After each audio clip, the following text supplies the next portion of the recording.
akhirnya kita ngebahas Advan Work Plus yang sempat viral kemarin dan barangnya ini sedikit langka tapi akhirnya kita dapat juga. Langsung gas kita review barang yang istimewa kayak gini kawan.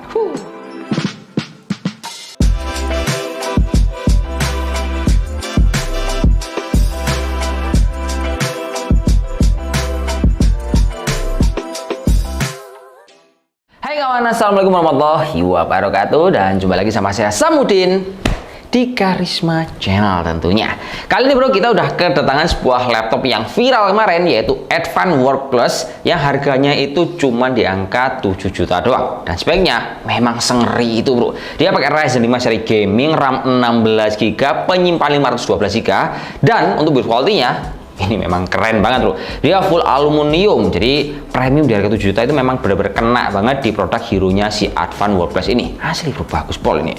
Tapi kalau kita terlepas dari pujian-pujian tadi, kalau kita compare sama beberapa merek yang lain di harga yang sama, otomatis kita pasti dapat spek yang lebih rendah. Tapi kalau kita ngomongin soal jangka panjang, apakah Advan ini juga awet banget ya bro? Kalau kita compare sama contohnya merek Lenovo, Asus, Acer, MSI, HP dan juga merek yang lain, kira-kira kalau menurut pendapat kalian gimana? Nah, ayo. Ini belum bisa terbukti bro karena varian ini baru dan belum sampai genap dari mungkin 3 bulan belum ada. Jadi saya nggak bisa bilang ini pasti akan awet banget.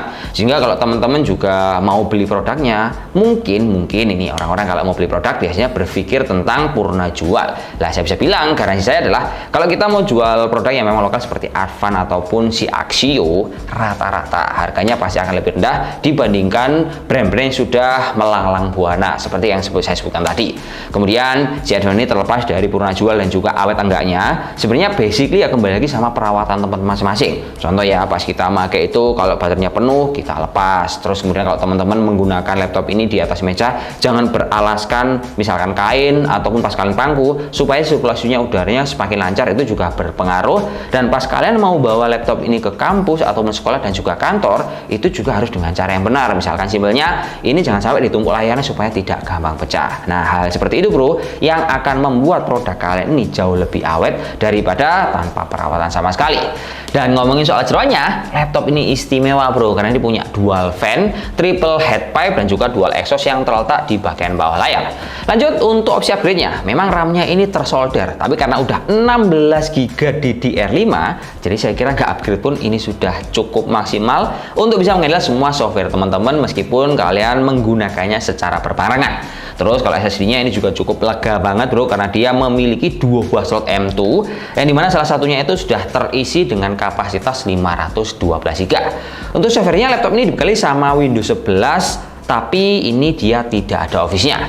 Nah, kalau untuk daya baterainya, laptop ini termasuk lumayan bro karena dia ini dalamannya dibekali dengan kapasitas baterai yang cukup gede yaitu di angka 58 Wh. Jadi, ini laptop pas kita panjer masih mampu bertahan di angka 7-8 jam tentunya dengan settingan konfigurasi baterai di best efisiensi. Supaya ini bisa awet, kalian harus setting di model kayak gini bro. Lalu kalau kita ngebahas tentang performanya gimana bang? Kalau menurut saya sih ini cukup lumayan ya bro ya. Karena kalau kita lihat dari segi VGA-nya, memang laptop ini tidak memiliki VGA discrete, tapi dia itu mengandalkan VGA bahan prosesor yang serinya adalah AMD Radeon 660M yang sebenarnya VRAM-nya itu kecil di angka 512 MB, tapi karena dia itu didorong oleh RAM bawaan 16 DDR5, jadi otomatis kebacanya itu kalau kita lihat dari diag dia hampir di angka 8 GB. Dan untuk performanya nggak usah lama-lama, langsung aja kita tes, entah itu untuk uji render, gaming dan lain-lain, dan datanya kita sajikan seperti ini kawan.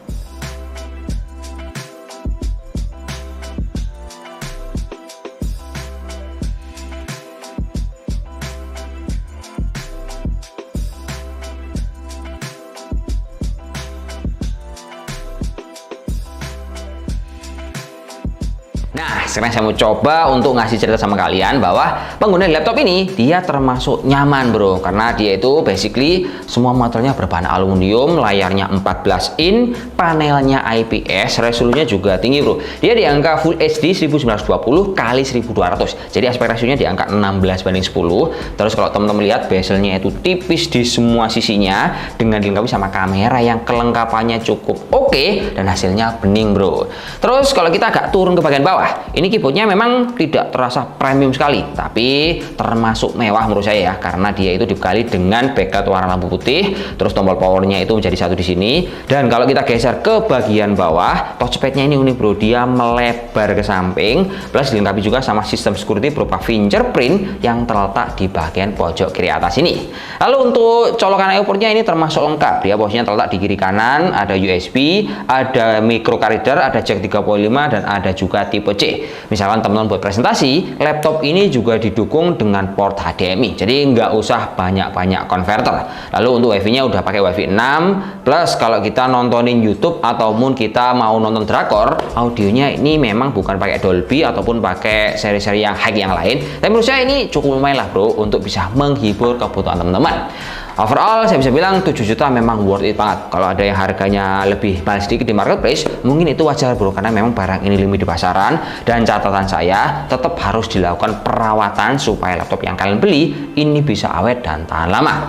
Yaudah, mungkin cukup. Terima kasih informasi yang bisa kita bantu, semoga bermanfaat buat teman-teman yang cari budget di angka 7 jutaan. Cukup sekian, terima kasih. Wassalamualaikum warahmatullahi wabarakatuh dan salam jos. Semoga bermanfaat kawan. Oke.